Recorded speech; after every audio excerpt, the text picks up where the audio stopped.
কিশোরগঞ্জের আলোচিত পাগলা মসজিদের দান বাক্স খুলে এবার মিলেছে ৪৩ বস্তা টাকা। ধারণা করা হয়েছে অতীতের সব রেকর্ড ছাড়িয়ে যেতে পারে এবারের দান।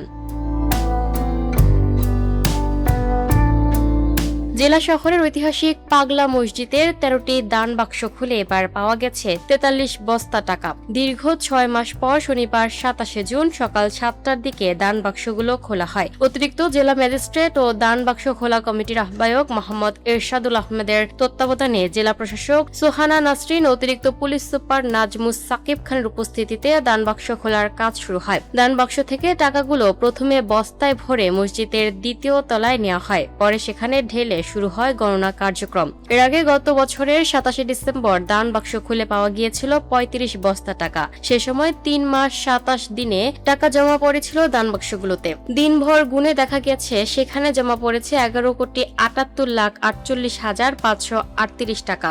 এছাড়াও পাওয়া গেছে বৈদেশিক মুদ্রা, স্বর্ণ ও রূপা। তবে এবারে সেই রেকর্ড ছাড়িয়ে যাওয়ার সম্ভাবনা রয়েছে। টাকা গণনায় অংশ নেন পাগলা মসজিদ সংলগ্ন মাদ্রাসার ১১০ জন, আল জামিয়াতুল ইমদাদিয়া মাদ্রাসার ৩০০ ছাত্র, মসজিদের ৩৩ স্টাফ, রূপালী ব্যাংকের ১০০ কর্মকর্তা ও আইনশৃঙ্খলা বাহিনীর সদস্যরা।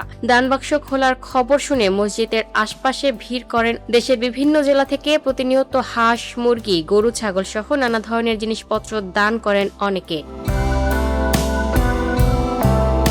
Lucky Akter, up to date news, Dhaka.